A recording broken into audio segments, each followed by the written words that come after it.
Hi and welcome to Fraprops and Gaming. For today's build, I'm going to be looking at Maui's hook from the movie Moana. Now my kids are massive fans of this movie, so it just seems appropriate to make Maui's hook. Now I found this pattern online here from thewoodwhisperer.com. I'll put a link in the description. Now what it is, it's pretty much a PDF file. It has the hook broken down over 6 pages. So we've got each of these sections here. It says you just line them up using the crosshairs from page to page once you've cut it all out. So what I'm going to do is I'm going to cut this out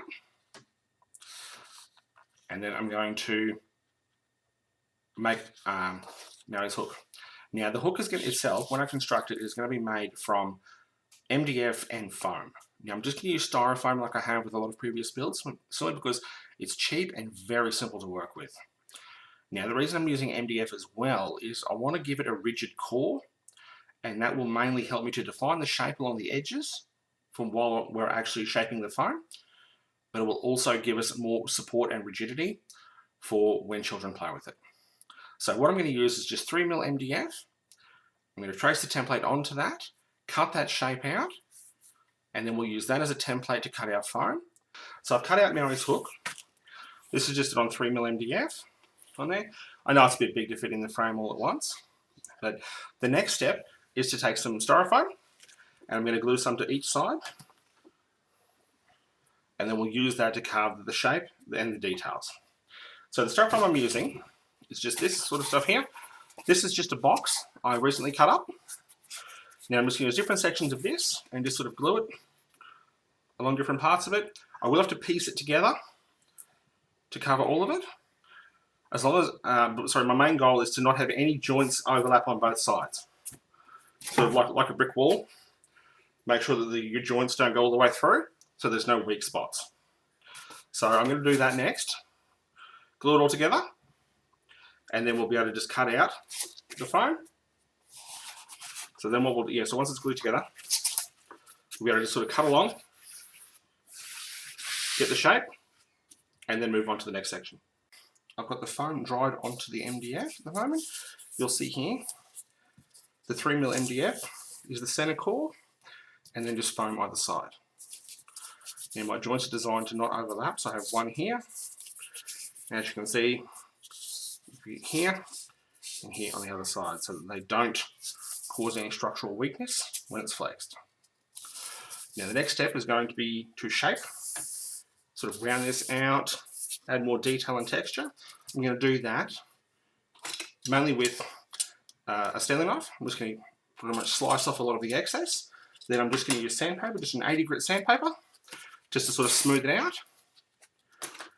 Then what we'll do is we'll just grab a Sharpie, trace on the detail patterns, then we'll put that relief in there, and then we'll begin sealing and painting. Alright, so I've finished rounding out the shape of the hook. Then what I've done is I've started drawing on the design onto Maui's hook. Now I was just freehanding this based off reference images I had, just using a Sharpie. Now you'll see here, I started here, worked my way up. I measured how far the wrapping would go based on images I had. It was approximately this distance here, again, to where the wrapping finishes, which I marked with this line here. Then I started tracing the design on. Now this design here is fairly intricate and very tight, so it is very hard to actually do this level of detail. After I got up to here, I realised that the section that's here is sort of 2 hands and a face. Now because this prop is for my 4-year-old son, it looked a little bit creepy and I was worried it was going to scare him. So I saw other people have done other tutorials and things, and what they've incorporated was other stylized designs. There was one I loved that had actually a hammerhead shark and a turtle on there, which I've actually used here. I've used the turtle here, hammerhead shark. Now I have changed the level of detail on those because this is a scaled down version of the 6-foot long hooks a lot of other people have made. Right, and then what I've done to fill the void around them is I've just freehanded pattern to try to tie these images back down to this. Alright, once that was done, I then got my Dremel. Now I just put it rounded over bit in the tip here. Just a rounded over burring bit. And I pretty much used it just to sort of start tracing the designs. Now I've done the other side. You'll see here, through in there, a lot of the Sharpie's been removed. Down the handle here, where the actual detail was more intricate, I couldn't get a lot of the pattern. So what I opted to do was just do just the main sections and leave out a lot of the tinier details that this bit wouldn't let me get. Because we're working with soft foam, you need to just very lightly wave it past there, and it will route in the lines for your detail. Now, after I'd finished that, I got PVA glue for next, and I just gave just a light coat over the top of the PVA. Just use my hand just to sort of spread it out, let it run into all the recesses. Now, what that's doing is, as it's dried, is all the edges along the edge there have actually hardened now, which will mean that if you touch it, rub your hand against it, things like that, the detail won't peel off. You know, you won't be flaking foam out of the joints. Now, some of the parts down lower haven't been completely sealed yet, but that's something that'll be a process I sort of work on gradually until I get the whole lot completely covered. Now, I will be covering the rest of the handle, even where the wrapping is, in PVA as well, prior to painting and wrapping, simply just to harden the foam a bit, because at the moment it's very soft.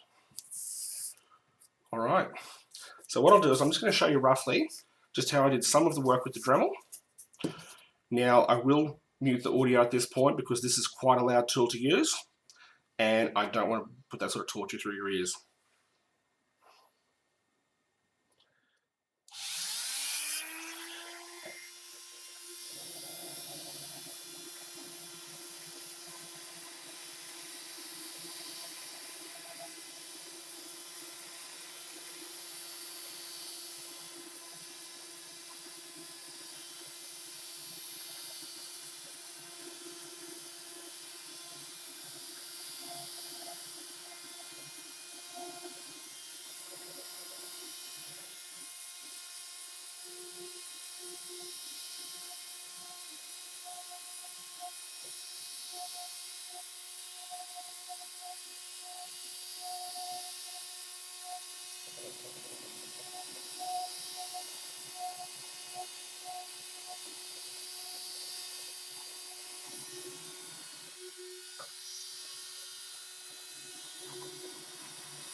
Okay, so that's all I did to do that. Just give it a light rub down when you're done.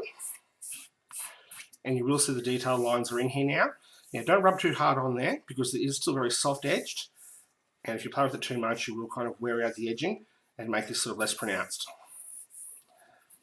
All right, so all I need to do now is just go around all the rest of the detailing all the way around the hook. Then start coating this side in glue as well, just to harden it. And then we can look at painting.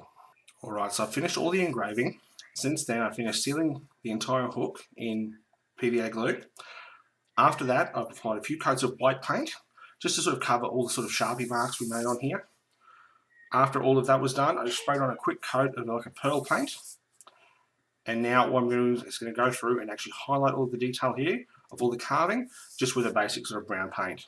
Now I've already done the other side of the hook. You see here all the detail comes through. So I'm just going to continue working on the other side. And then we should be able to get it ready to completely finish.